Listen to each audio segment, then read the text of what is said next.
tactics, because obviously they had operations going on that he was getting in the way of investigating crime.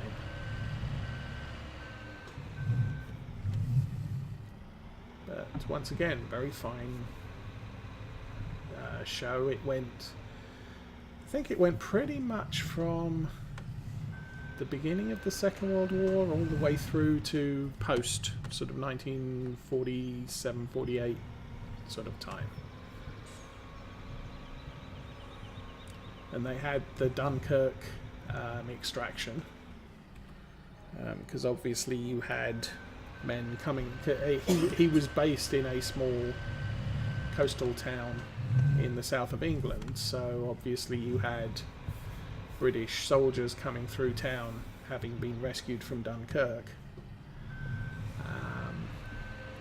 There was one episode where it opens up.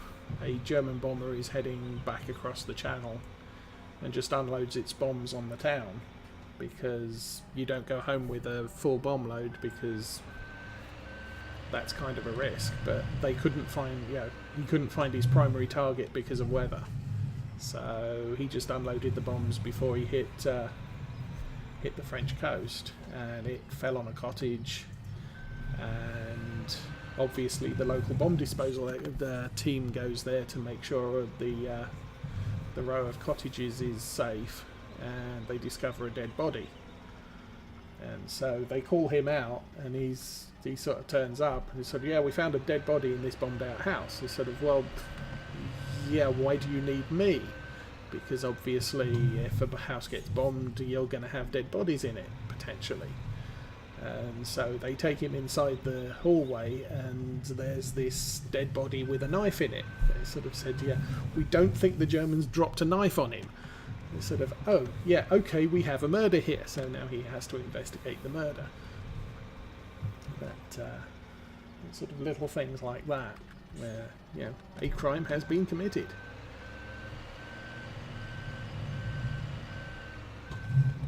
And he investigated sort of black marketeering. There was one episode where someone was going around cutting telephone lines, and that was a bad thing during the war, because you're destroying the ability for people who need it to contact HQ, whatever. If the telephone lines are cut, that's a strategic problem. So cutting the telephone lines is treasonable. And so he had to investigate that.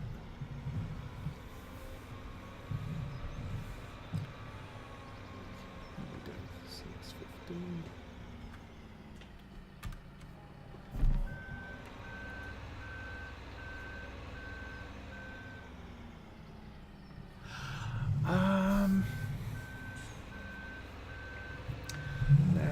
Okay, series of Robin Hood. Was that the one where the theme tune was written and performed by Clannad, Irish folk band?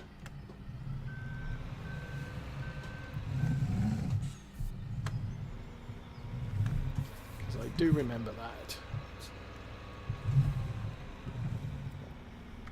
Yes.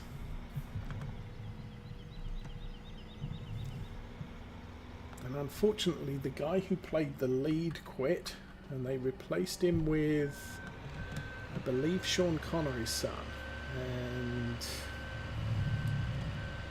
and it didn't fare well after that, and got cancelled soon after. There are not many shows that survive the departure of the main character, and one of them was Blake 7, which was a sci-fi show, and Blake was the leader of the group for the first two, maybe 3 seasons, but then the actor decided he didn't want to do it anymore, so he left. But the supporting cast was strong enough that they could, the people who remained behind carried the show for a further 3 seasons, I think. Yeah.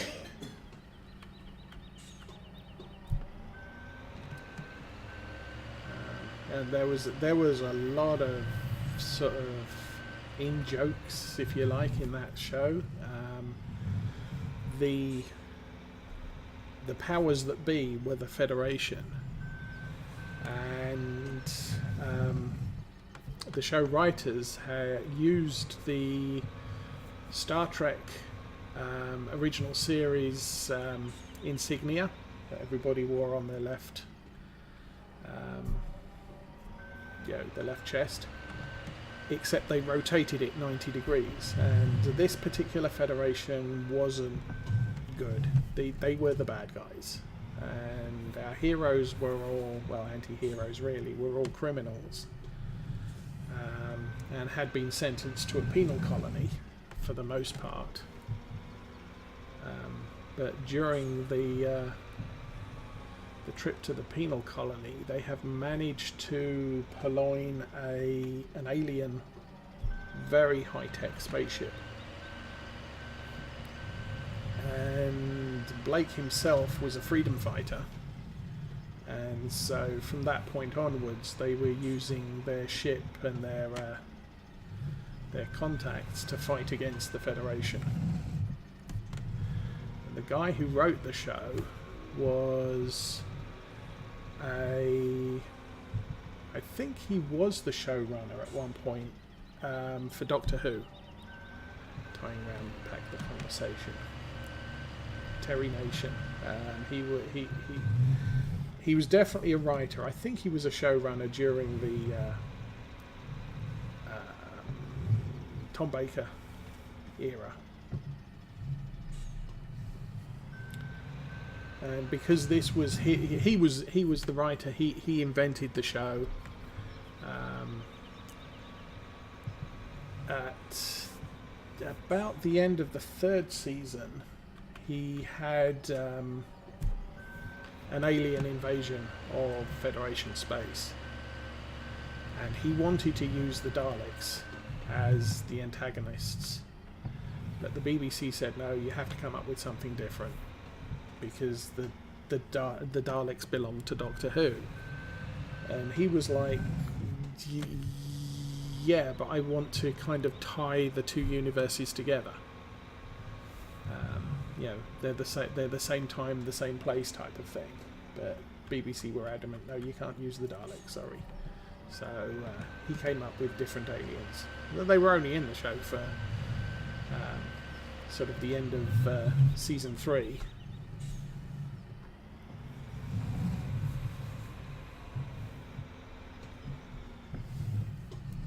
I think probably having Blake and his crew defeat the Daleks was probably not something that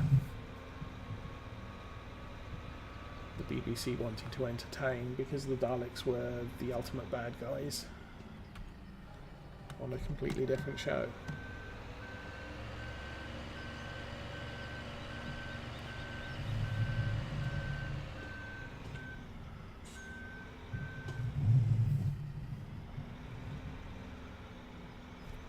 Yes, he has bought it to that role. That is his role.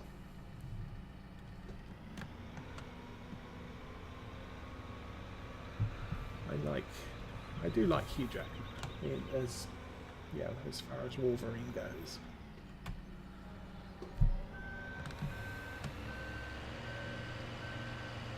But I'm sure they could find someone who could bring something to the role and make it their own.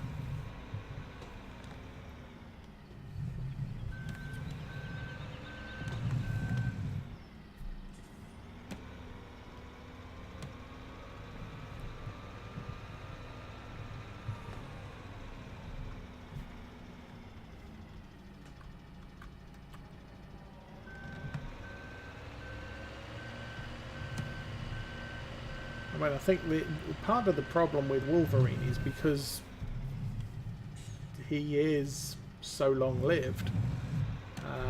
They've used him both in the original X-Men films, plus the sort of the new generation or the earlier generation where everybody was younger, he was still played by the same person, which doesn't allow anybody else to take the role. Whereas with Professor X, you had Patrick Stewart playing him in the earlier film, in the original films, and you had a much younger guy playing him in the latter films, or timeline earlier films.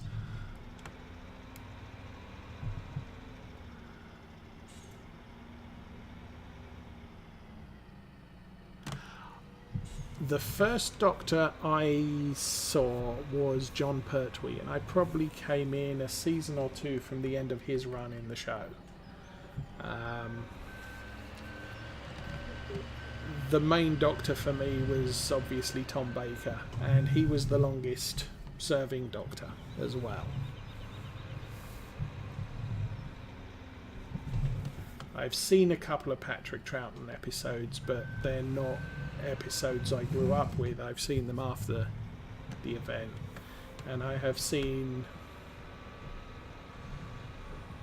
an episode with William Hartnell, one of the original episodes with William Hartnell. They did do with the latter Doctors. I believe we got an episode called The Three Doctors with John Pertwee, where Patrick Troughton and William Hartnell both appeared. And I'm pretty sure there was an episode with Tom Baker called The Four Doctors, which had Hartnell, Troughton and Pertwee guest.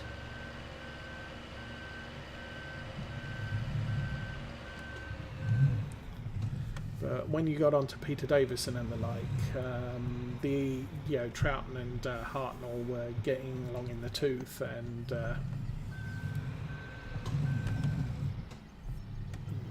I do remember one where they ended up having old TV footage of Hartnell, and he didn't appear in person because he was not available, because he died.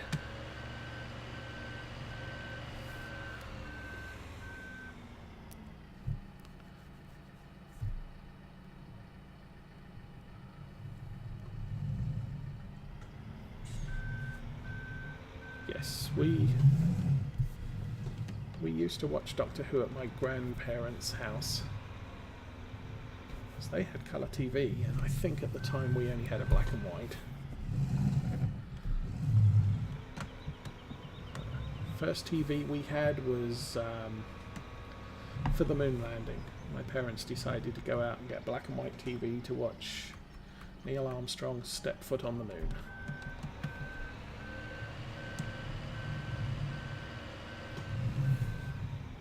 I can't remember when we got our first colour TV.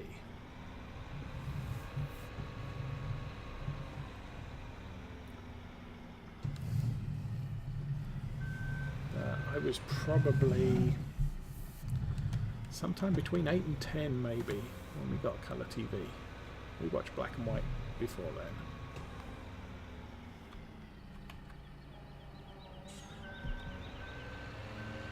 Then my first TV as an adult was a black and white TV, because in England you have a TV license, and that can be quite pricey at times. And when I got my first TV, a black and white license cost under £20, and a colour license cost almost in the region of £80.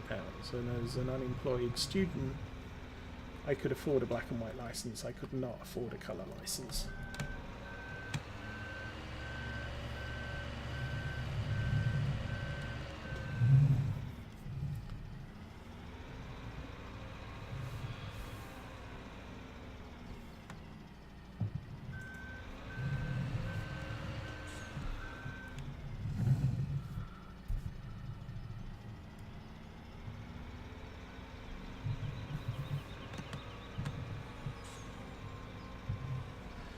remember the first colour TV we had a was in a wooden cabinet and had a sliding door on the front.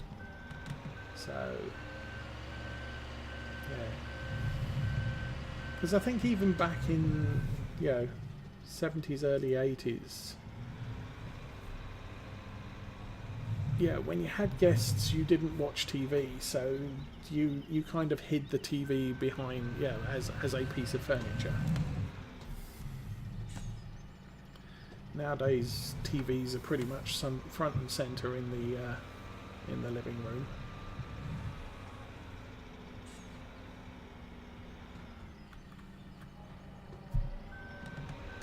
Okay, I think it might be time to check the bucket again for digestate levels.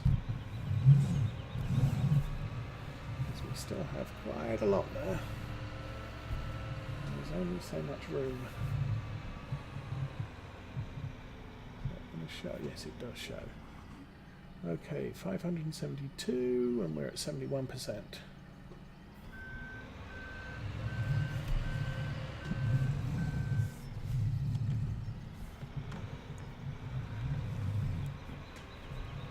I'm fairly certain I have more than enough silage bales here to completely fill the digestate tank. Because one of my primary goals of silage is to create fertilizer, I kind of don't want to sell all of this because of that. So long as the tank is full, I'll put the rest of the bales off to one side. As you can see on the left bunker there, I've already started collecting grass, which is excess grass from filling the loading wagon up to feed the cows.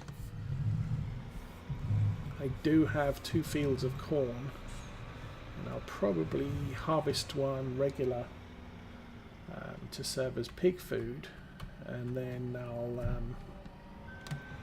I'll forage the rest and drop it in the bunker here. Fortunately, we only have one bunker at the farm, which I find is a little bit restrictive. Obviously, 1 million litres of silage is going to last me a long time, so I don't have a desperate need to fill up a second bunker. But as that prime bunker gets used up, it's convenient to be able to start loading a second one up with grass and chaff from corn in preparation to cover it over and have it ready to go as soon as the first bunker is used up. So you've always got 2 on the go, one in use and one getting ready to brew. But that'll be an issue as I use up the on-farm supply, although as far as this playthrough is concerned, I'm never going to use 1 million litres of silage on the farm.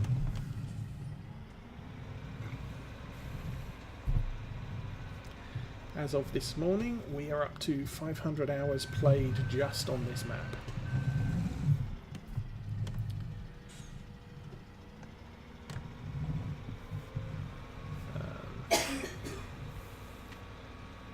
Logged in this morning, I checked, we were at 499, so we are now over 500, probably about 502 now.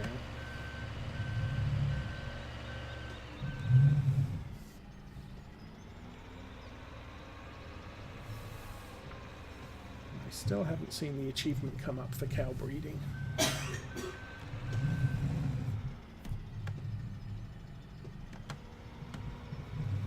Maybe we'll go and check that before I say goodbye later in a while. Ouch.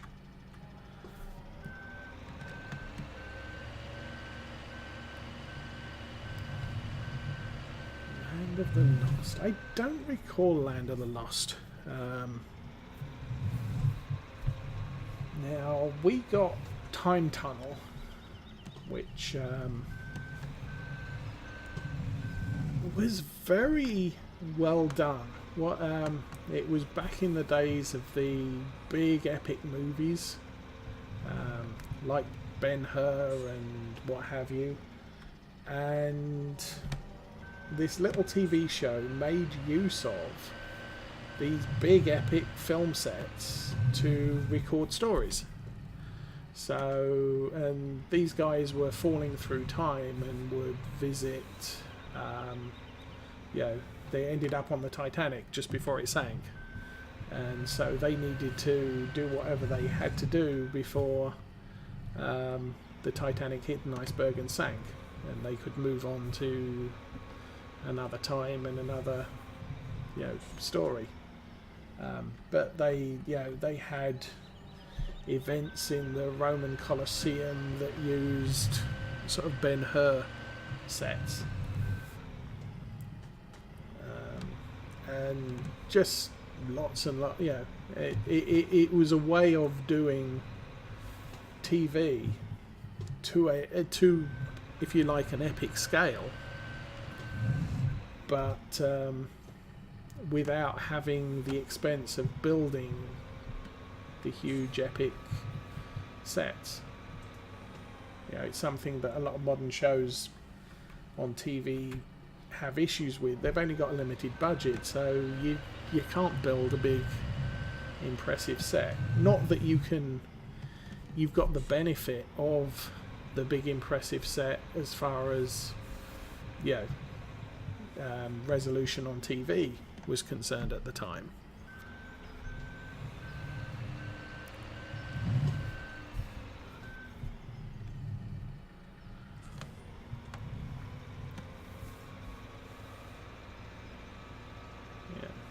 A film set needs sort of far more fidelity than a TV set does, because of the size of the screen you're watching it on. But to be able to use those sets in a TV show does help.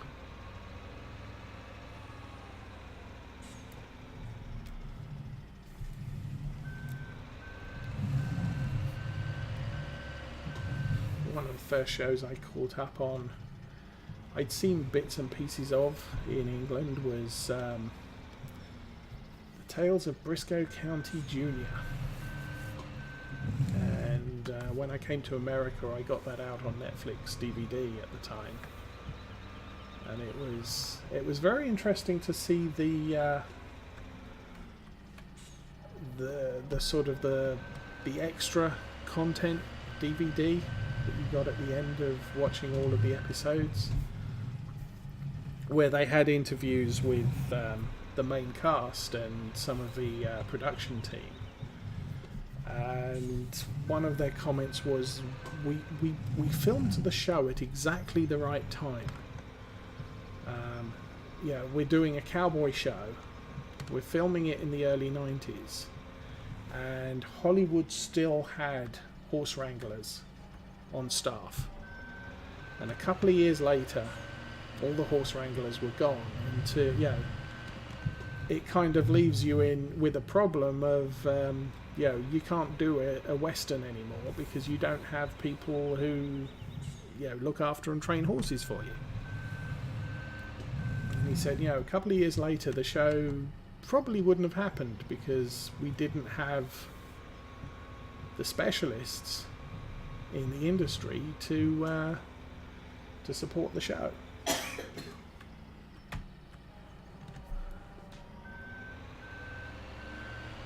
Oh, I had the complete series of Firefly from the get-go.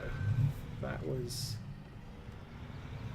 a show I watched from the beginning in the wrong sequence because Fox.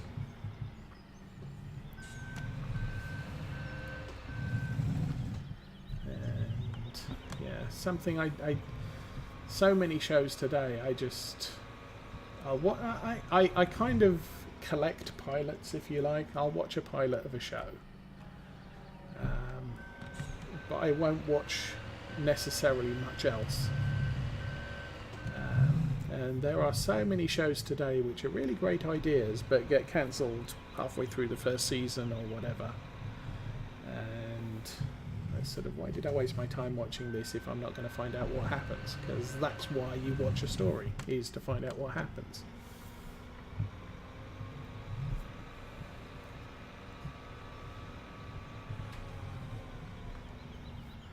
One of my favourite sci-fi shows of all time is Babylon 5. And even that kind of got cancelled after the 4th season. J. Michael Straczynski had written a 5-year story arc. And the TV station came along and said, yeah, we're cancelling it at the end of the 4th season. So he had to rush the second half of season 4 to complete the story he had written. And then a different TV station picked up the show for a 5th season. And so he had to extend the story out for a 5th season.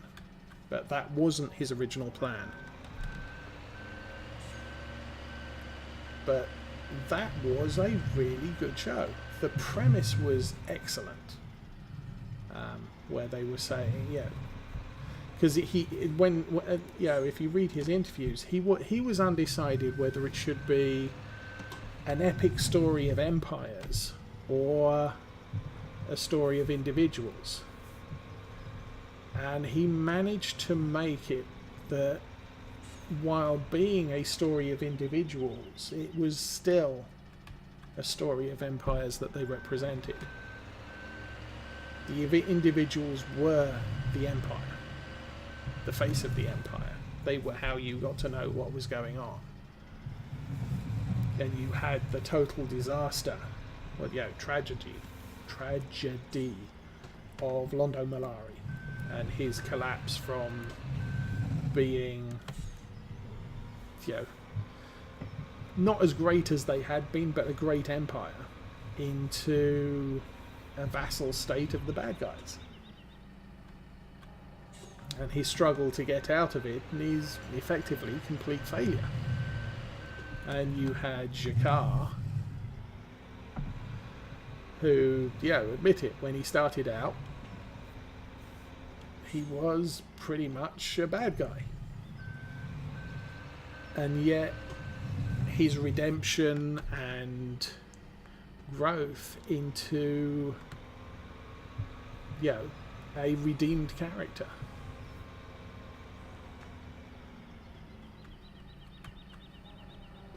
And there was so much involved in that. And you could see, that J. Michael had taken the time and effort to, pre-plan all of this. And he planned every character had a sort of, what happens if this actor wants to leave? I need an exit strategy. And so every character had a get out of the story plot.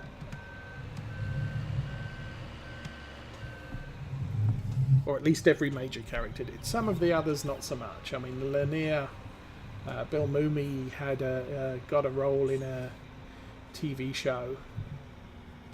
Was it? No, it wasn't. It was Stephen First, Via Koto. He got a job. He got a role in a comedy, and he went and said, I've got this other job, which obviously is going to pay more because I'm a lead actor rather than a supporting actor. They said, fine, okay, we can, effectively write you out of the show. Will you come back and be a guest once in a while? And he said, yeah, as time permits, I'll come back and sort of be on the show as a guest. So they said, okay, fine, we'll do that. And then his new gig fell through and got cancelled. So he's like, I haven't got a job anymore. Do you still want me? Yeah, we'll have you back full time. And so that's how that particular minor story arc happened. And probably wasn't something that was planned by Straczynski. It was, we can write this in type of thing. Whereas, is it Michael O'Hare?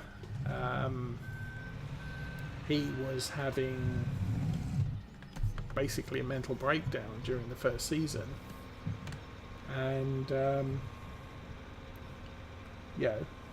you need time to go and meet with doctors and get yourself fixed. And he was replaced by Bruce Boxleitner as Commander Sheridan, or Captain Sheridan. But the arc was already planned before the actors were even chosen. That Jeff Sinclair had an out from the show.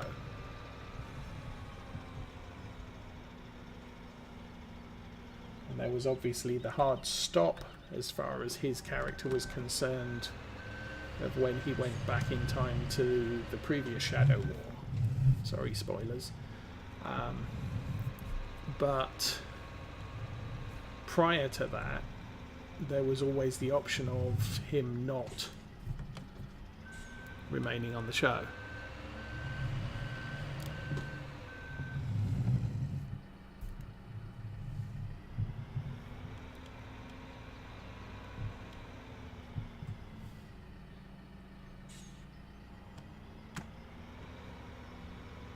Okay, now you're getting... I do not recall a race that had just a helmet.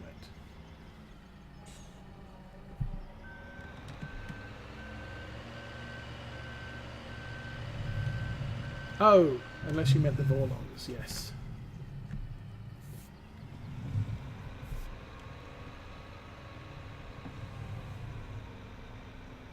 Yeah, and there again, the Vorlons were the good guys until we realise right at the end they're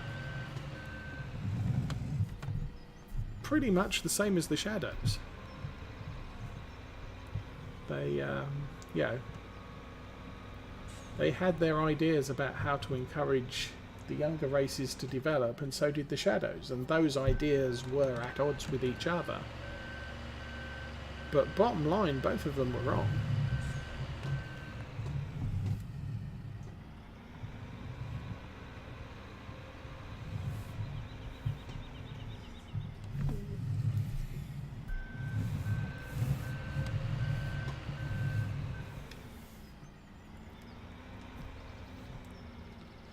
As you can see, when I was stacking these, I had a little bit of a problem halfway through.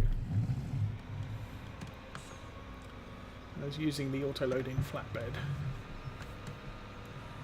and it has auto-unload, and I overlapped at one point with adjacent already unloaded bales, so they kind of all partially toppled over. However, I did manage to keep them pretty much together.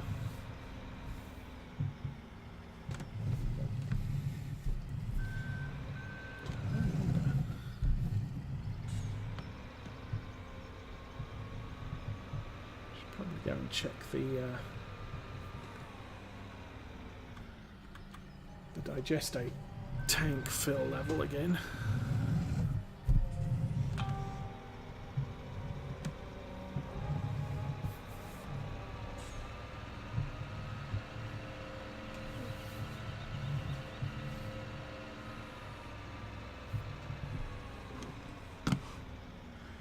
Okay, 640 up to 80%. So it looks like this is not going to be a completely full load. Now the next grass harvest, which should be summer 6,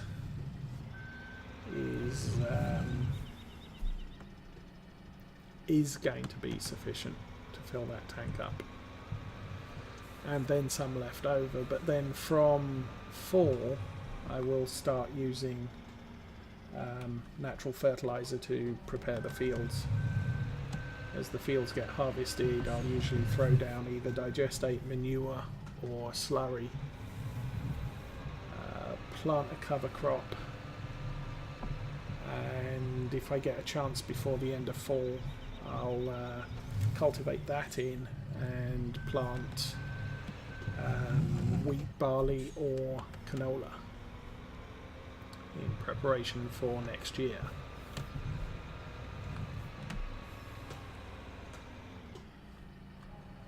And so I'll start using that up. Then we've got the soybean and cornfields, which I won't be able to harvest until the end of fall, and we'll barely have enough time to load up, fertilise and cover crop before the winter happens. If I'm lucky, I might get the cover crop pop and be able to cultivate that in and get a new crop out there.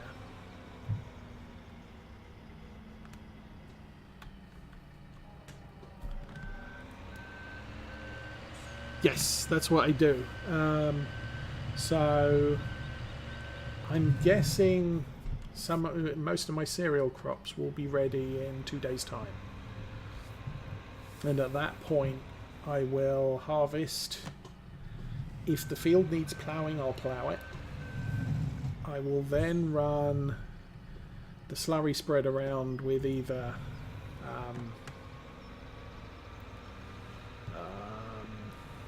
what do you put in a slurry spread? Either digestate or slurry. And then I'll plant oilseed radish. If it pops early enough, I will cultivate that in and plant wheat or barley or canola on select fields. And if it doesn't pop in time, then I let that I leave that on the ground through winter and cultivate it in first of spring. With the corn and soybean fields, because they're planted late spring, they are not going to be ready to harvest until fairly late in the fall as well. So there is a good chance that I'll get a chance to put down the slurry manure on the fields and plant the oilseed radish, but there might not be enough time to cultivate the oilseed radish and plant a new crop in that field before the snow comes. But either way, come spring, when the main crop is in the ground no matter what, I will already have all of my fields at 2 levels of fertilisation, one from the oilseed radish, one from the natural fertiliser. And then it's just a matter of if I'm planting corn or soybeans, I usually use the planter, so that includes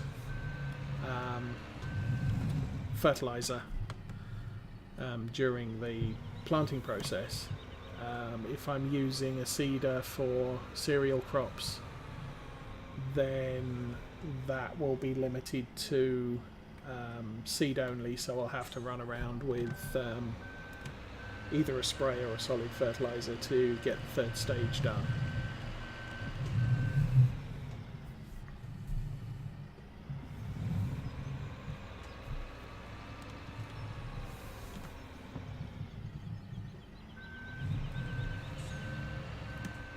The only question out there at the moment is which fields are going to need to be ploughed as well.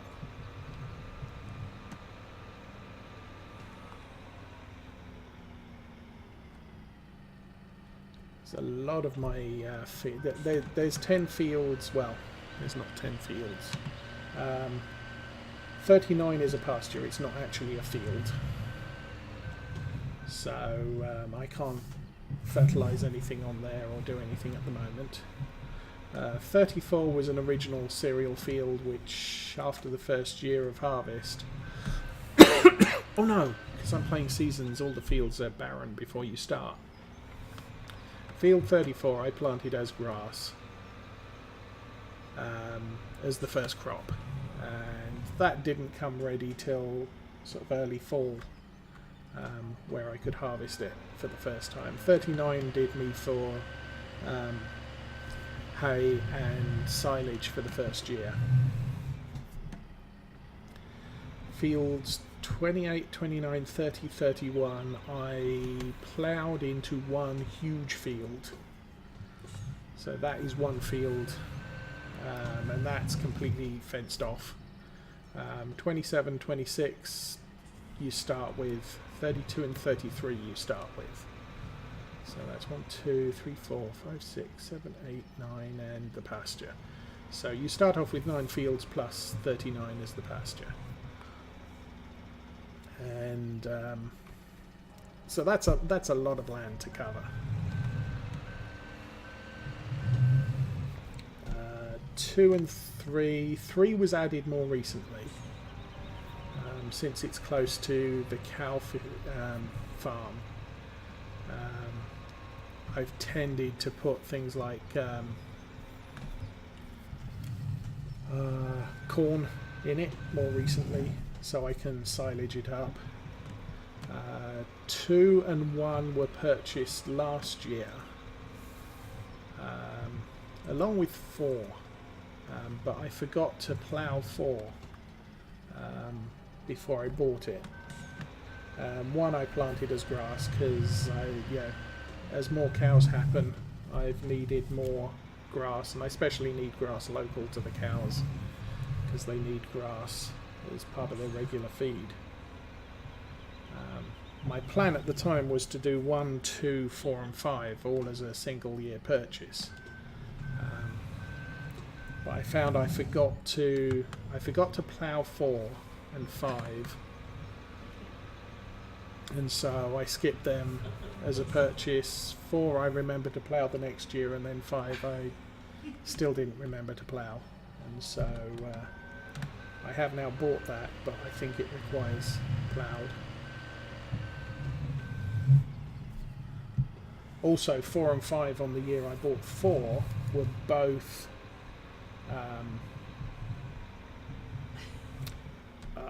sugar beet fields, and I figured I can do 1, but I really don't want to do both of them, so I did the smaller of the 2, number 4, and that supplemented my that cemented my I'll do some pigs because I have beets to feed them now, plus I hadn't completed the breeding achievement for pigs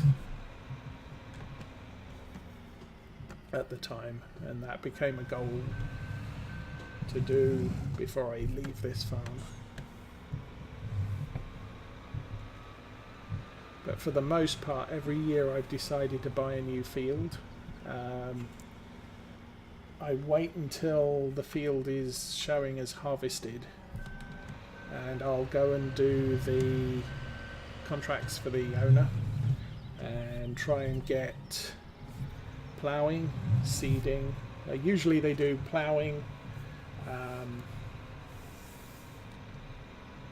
cultivating, put down slurry or manure,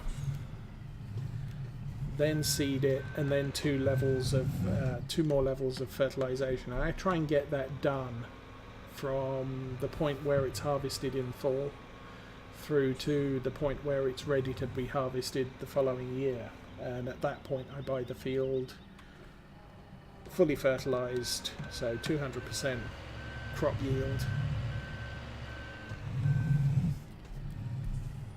which is kind of like field flipping in 19, except you can't sell the field once you bought it unless you've got the Bank of Hagenstat mod. But that's not my aim. My aim is to expand the farm, so I'm going to buy new fields. This year 38 was on the cards. And my plan with 38 is, because it's unfenced 38 and 39, the plan there is to plough almost the entire length of 39 next year and seed it for grass. Actually, I might do it this year, end of this year, before fall, so I won't get a full harvest of 39. I'll still get 1 and 34, which can be fertilised, so yield 34 yields almost as much as 39 because I can fertilise it, so it's double yield. But by ploughing 38 and 39 together, that will give me a full field of grass again. And then the left hand end just under 33 I may leave alone, and I have a roller with a modification on it that allows me to paint the landscape. Not, there's no adjust landscaping tools, but there is a roller mod that allows you to paint concrete, tarmac, dirt, grass, whatever.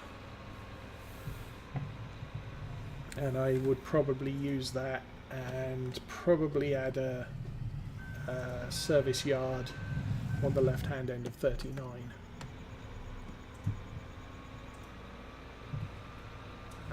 Possibly put in a bale storage, sheds, and some other stuff that's useful. Maybe more shelters for farm vehicles.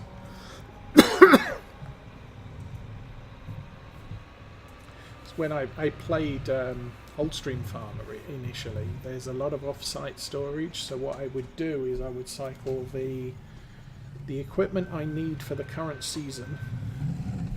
Not that I was playing seasons on Oldstream, but it fell that all of my fields got planted at the same time, all of them got ploughed at the same time, all of them got harvested at the same time. So once I'd done the sowing, I would put all the sowers off site and bring the harvester down to the main farm, ready for when the seeds, when the crop was ready to harvest.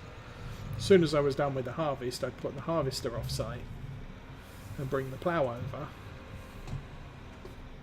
or the cultivator and plough over, so that I could the farm was ready to cultivate the next day. And the problem I have with this farm is I have enough equipment to fill all of the sheds. And come on, release, thank you. And so there is a bit of an issue there if I now don't have sufficient storage, and it would be nice to be able to move things like all of the fertilizers, the sprayers and the spreader and the weeder off, down to field 39 to a shed down there. Possibly put a small tractor down there with narrow wheels that's specifically set up for doing all of the fertilizing jobs. I could probably put the mowing kit down there, since all of the fields I mow would be 38, 39, 34 and 1. So having all of the mowing kit in one place rather than having to go all the way out to the sheep farm with tractors from the main farm in the centre in order to run the mowing train. And once I get down to field 1 and that's all done, I have to move all of the mowing equipment back to the sheep farm, which is by 37, and then bring all of the tractors back to the central farm by 31 and 28. I could save time if that was just stored at the bottom of 39 and be done with it.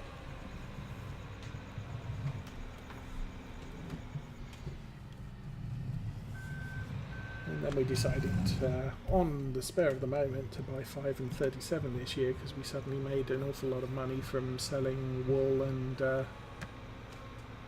something else last week.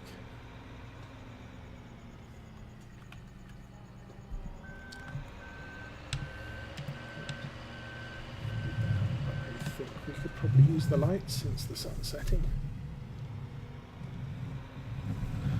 I didn't think I'd get this done entirely in one day.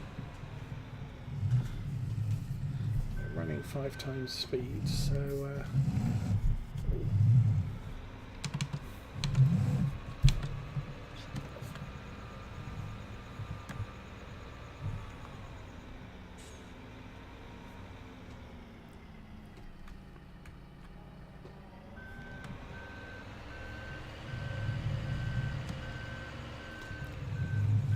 That's the other thing I've noticed with 19 is that bale prices are determined by the price per litre as opposed to being a constant price, which they are in 17.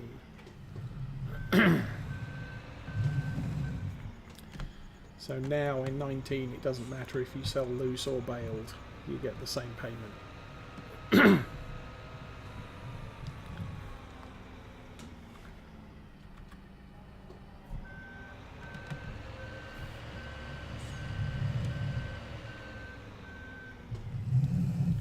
And currently in Farm Sim 19 I generally don't use oilseed radish because it's not, it doesn't allow a field to make me money, and if you don't have seasons running then you kind of want your fields to be productive, financially productive at all times.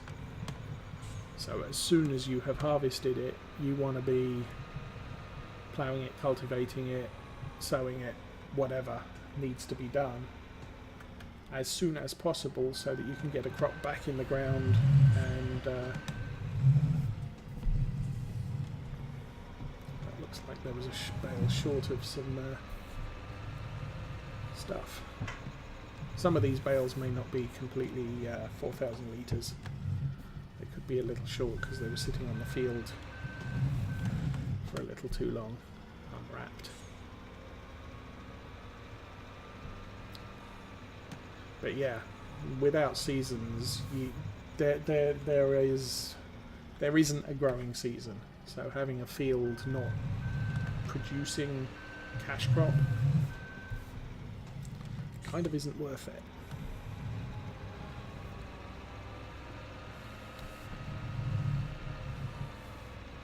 Whereas on this map with seasons, I can't grow anything over winter, so putting a oilseed radish down actually makes sense. It's cheaper than the solid and liquid fertilizers, and it's not like I can grow anything that's going to make me money, so I might as well grow something that saves me money.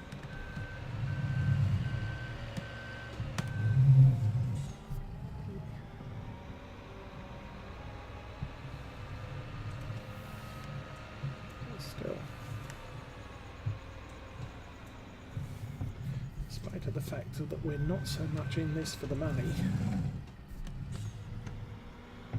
Where were we up to? Probably about 230. So we made about 50,000, 60,000 out of this load.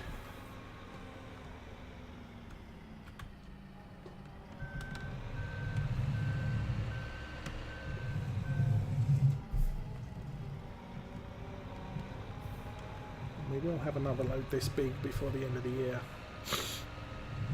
Although if my plans for ploughing and planting grass in the southern fields goes ahead, then I may not have a second batch this big. Plus I still think I need more hay for the cows.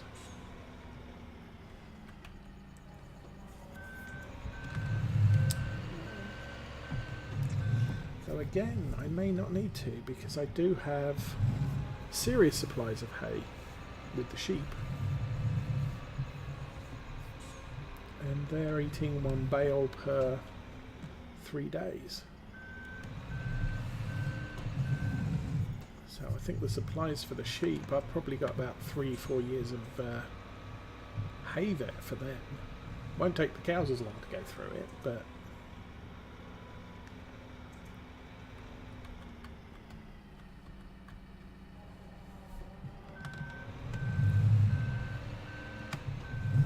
just a matter of transferring it between the 2 farms,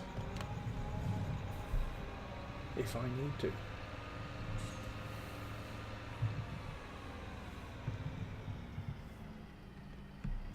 Ding, 3 more. We are done. Making money for a change.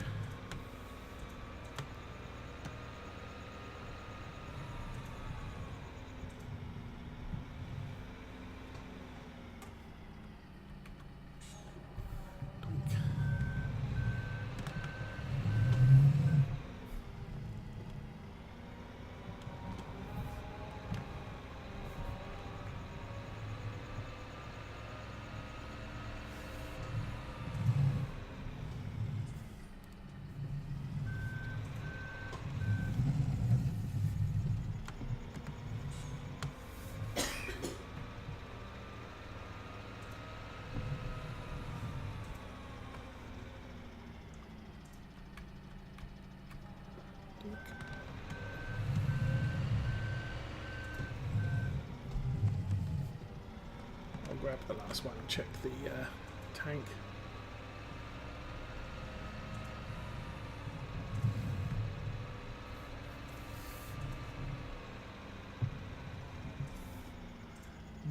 %. Awesome stuff.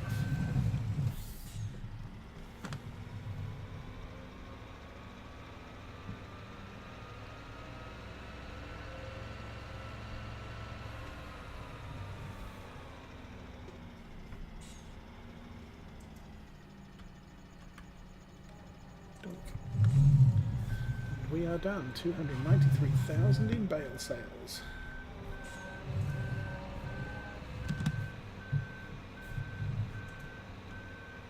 Oh, sorry, 293,000 after all of the bale sales.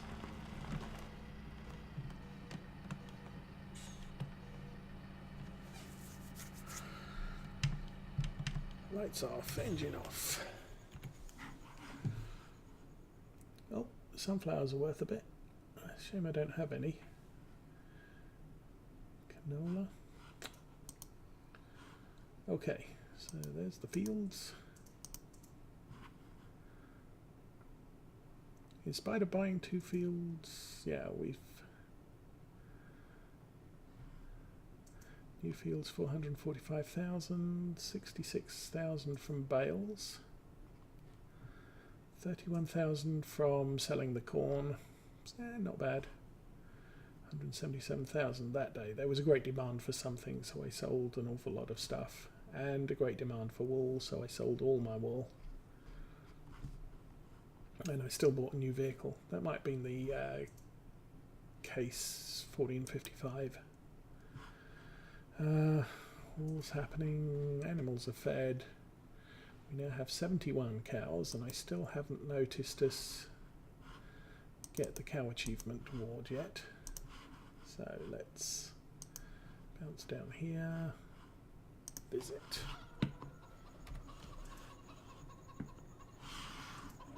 There. Oh, there we are.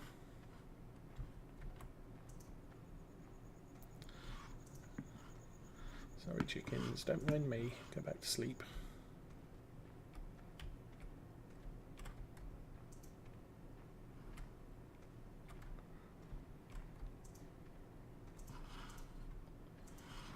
Maybe this is the best time to collect the eggs, because you can see them in the grass.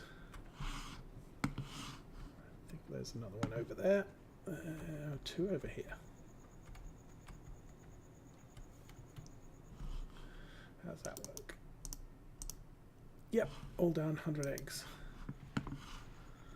So, end of another day.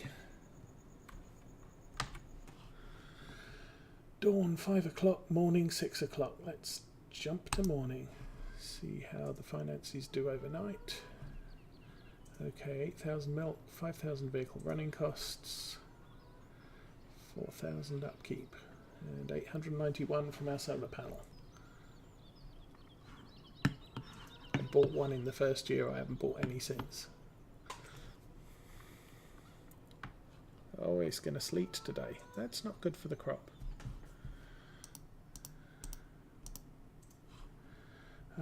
Crops aren't ready to harvest, which is as I expected. It's what, day 4? They should break tomorrow. So I'm going to save that. I'm going to quit out of there. And let's check the achievements. There we go. I still need to breed 20 cows.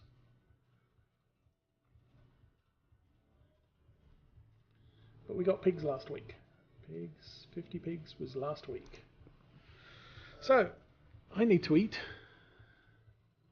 And everybody else probably does as well. So I'll wish you a good weekend. We have a lot of snow out there, so I'm not going anywhere. But take care of yourselves, and I will be back possibly later this weekend sometime.